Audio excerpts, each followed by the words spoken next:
What is going on, everyone? My name is Northy and we are here for round 9. I nearly said review. We've got the round 9 review for you guys. Some regulars that we expect to happen from tips and all that, and some unfortunate results here and there that we're going to go through all in this video. But of course, before we do any in-depth analysis, we are going to quickly ask, can you please leave a like on the video? Subscribe to the channel if you are new as well. Everything is always very, very much appreciated. But today, as per usual, we're going to go over how the weekend went and where we are currently sitting in all of the team coach rankings. So hopefully nothing too bad from what I've seen. It isn't anything too bad, but we're going to go have a look and show you guys for ourselves. So let's go see how we did. So as you can see on the screen right now, there is nothing that's popped up. So unfortunately, it tells us something that, if you can't tell already, isn't a good sign, but I will go through all the results and how we did in that sense. But first, we're going to start with tips, and tips just never seem to go my way. It really doesn't. 4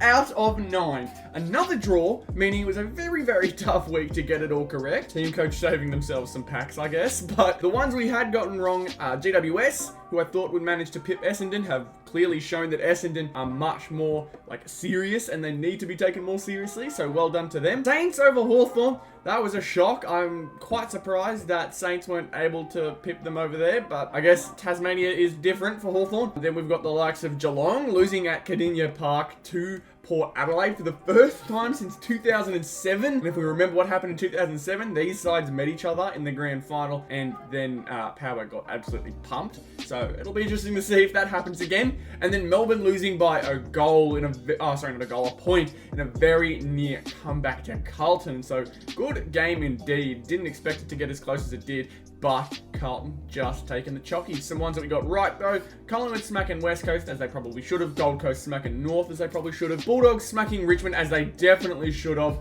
and they did so by a lot. Sydney managed to beat Fremantle, and I wouldn't say that was expected, but it's definitely going to show that sometimes score accuracy does really matter, and that is absolutely the tail of the tape for Sydney versus Freo. So 4 out of 9, very disappointing week once again, and round 10, we're hoping to see some better results, some things that are a bit more obvious. I'm imagining Essendon beat North, Melbourne beat West Coast, Brisbane beat Richmond, but others I really am not too sure. Sydney versus Carlton is going to be a massive game. I can't wait for that one. Doggies are going to have to try and keep up their good play against Richmond in this game against GWS, and GWS are going to want to find a way to get back on the winners list. Then we got the Saints versus the Dockers, battle of probably the biggest underachievers so far. I guess the Ross Lyon Cup as well. Yeah, some interesting matchups for round 10 that we will get into when round 10 comes around and we get into that preview. We're into double digits, baby. We're into the double digits now. Hopefully we can manage to see more success. But we'll look at star powers now. Have a look through here and some good things and bad things. Good things. Nick Dacos, a great pick. Amazing pick. Sammy Walsh, I think, was the only one to beat him from what it looks like. The only one that is close is Jack Steele, who tied with him. So good that we picked Dacos on the right week. Very, very good. Can't be mad at that. Same goes with Nick Martin. 121 points. Only one who was close was Horn Francis, and he was down by 8. So again, Nick Martin showing why he has been great to us this year. Then we have this one. Ollie Wines ended up being the big winner. 133. So a Port Adelaide week it's looking like. Except for Connor Rozee, of course. But Zorko and Maxi Gorn both had the same, which is fine for me. I'm okay with that. I think it's just these two here. Midfield ball, 91 isn't too bad, but looking at this, Sarong did really well. Paddy Cripps, we could have picked him up. He has started to really pick it up now. Butters had a great game. Petrarca with 5 goals, absolutely going to help. But surprisingly, Treloar being the big one. 41 posies in a game where they absolutely stomped the Tigers. I'm thinking we're going to have to try and work around the Tigers. I think that's where we're going to have to do it here, because they are letting up some big scores, some really big ones. But we're going to go to defensive dynamo now. And Hayden Young, again, 81. It's not the best, but it's not the worst either. It's just, who here do I think is more consistent? Lucky Whitfield has been disappointing, so I guess it was good to change up to Young, but it wasn't that much better. I'm just hopeful that whoever they're coming up against, I believe it's St Kilda, Hayden does a bit more. I'm confident in keeping Hayden around, I think. It's just, I'm hoping that he can manage to get his 100-point game that he's, averaged out to do over the season. So it wasn't a bad week. It's just not good enough at all to get us up there. Rank 70 is not something to be upset about. You can see we were 20, 25 away from making the top 10, but this is such a hard game mode to get in front of, man. My fantasy points now has got me into rank 2. I believe I was rank 3 last time I checked. I can't remember, but rank 2. think that's a positive. That's pretty good. Happy with that. We're very close at the very least. So we're going to go ahead and call this week a win for Silver Star Powers. Then we move to Ultra Star Powers. And like I mentioned on my Sunday video, we had Nick Dacos as our double points player. Best one out of our choices, of the ones that we have at least. Obviously, there were better players, but the ones that we have available, it was good to have Nick Dacos there getting us double points. Same goes with Sarong. 107 is nothing too bad at all. John Newcomb with 112 is definitely surprising, but we can give it, take 5 points, 10 points, whatever it may be. Caleb Strong's game was good. We had Whitfield, who, again, he's our best pick for defensive dynamo. It is going to be really tough to try and find someone else to take this position, man. This may need to be my silver soon because I really, really want a Trailblazer, like a Maxi Gorn or a Ollie Wines or whatever it may be. Even a Nick Martin double points, because Nick has been getting so many high point games at the moment, and I really, really want to try and find a double points card of him. Would be very helpful for the team, but overall, like, not a bad week here either. It's just, it's not good enough for a prize card. 860. That's a pretty good score, man. That's not something to scoff at. It's just like frustrating when this isn't enough to get you a prize card, man. I can't look any further down, but I think we're just a little bit outside of the range. I think it's around the 890 to 880 is where the prize card came from, but it really just comes down to a few extra points from Whitfield would have gotten us over the top. That's super upsetting. Again, why I wish I had a double points player. Nick Martin, Maxi Gorn, one of the two would be very, very helpful, but unfortunately just not the case. And so yeah, we missed out on a vital prize card there too. I think we've got to make a change soon, or we've got to try and get a double points here somewhere so we can get consistent Ultra Star Powers cards.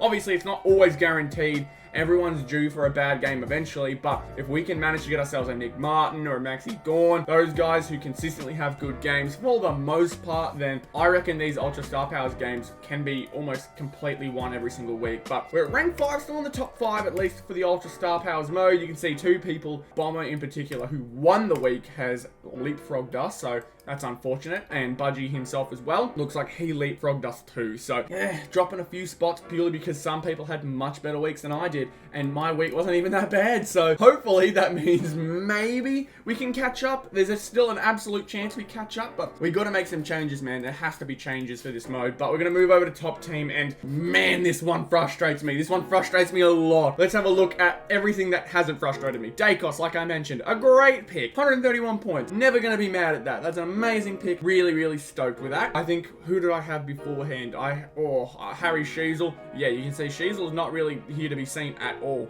Had 71, so he's kind of hit a rough patch in the season. Starting to back off a little. Not what we see, but thank God we made the change in time. Maxi Gorn, not a bad pick either. He finished 4th or tied 3rd with 3 others, or 2 others even, for the week. But unfortunately, this was a week where if you didn't pick Rowan Marshall, you did not win. So Rowan just has that effect sometimes. Some weeks he just absolutely plays out of his mind, and he ends up dropping games like this. And if you don't have him at that time, it ruins your week. It's so tough. Then we go here. Somehow Norton beat him.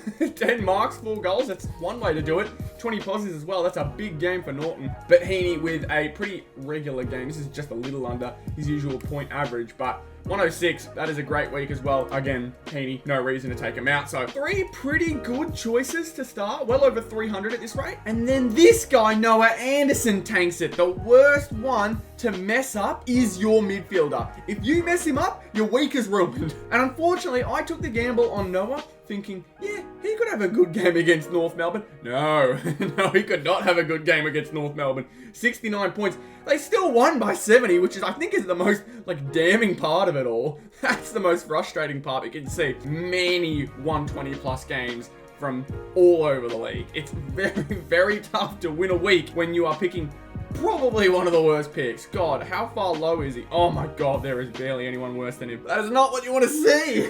Oh my God, that's very frustrating. All right, well, you have to kind of take that on the chin, man. That's very tough. Yeah, absolutely poor pick. Dropped us really far down. 415 is an awful performance for my standard. Still number 1 though. Still number 1. I am somehow still in the lead. I must have a massive lead on people, man. I am so, like, confused as to how I'm still in rank 1 after that poor of a performance, man.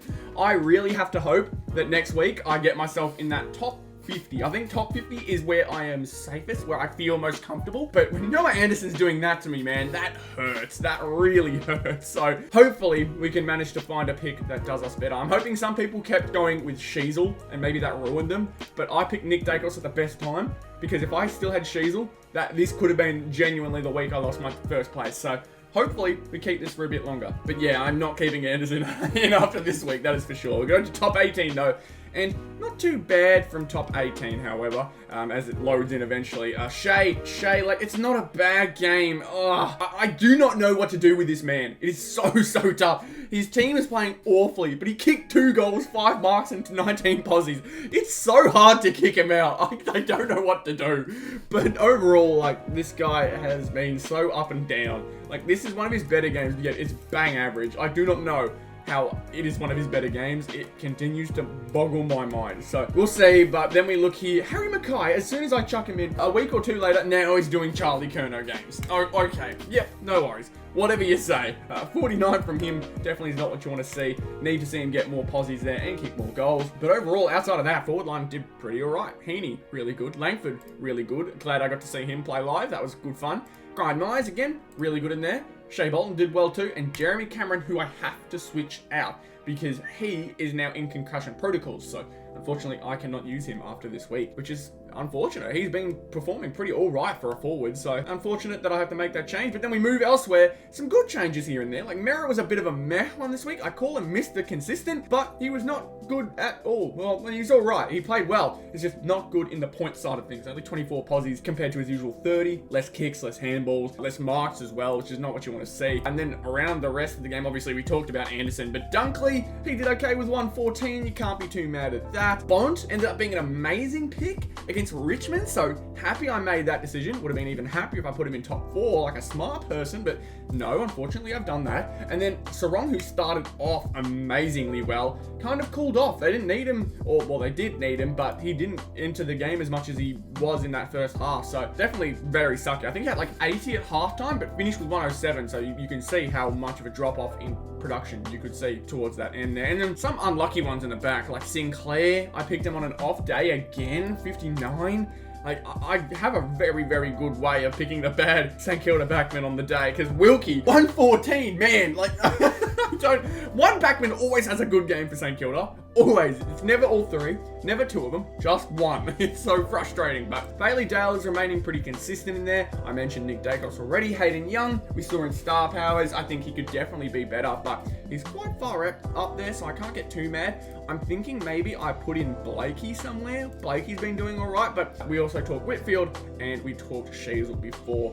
Whitfield been having a stretch of poor performances. I'm just hoping that he can pick up his form sometime soon. Like, while I've still got him as my double points player, would be very nice. But overall, this top 18 gave us rank 105. It is getting so much more competitive in this top 18. It's getting really tough. Like, top 20, 1720 is a very good score. That is a very good score. That is like not well over, but just close to 100 per player. That is very tough to do. I think in a week where there were so many midfielders who had over 120, like, there is a chance that some people absolutely smashed it in the midfield, and that almost guaranteed themselves a spot if they picked correctly elsewhere. But I think there's areas we can definitely improve in this top 18 spot. Like, obvious changes, Noah Anderson, even though when I take him out, he's probably going to have a ripper game now, because that's just how it goes for me. But, oh well, I'm not going to stress too much. I think just keeping positions has been good this week. There we are. That is where I'm going to finish the review for round 9. Round 10 obviously is coming up, so we're going to have a look at the matchups, see who's coming up against teams like Richmond and North,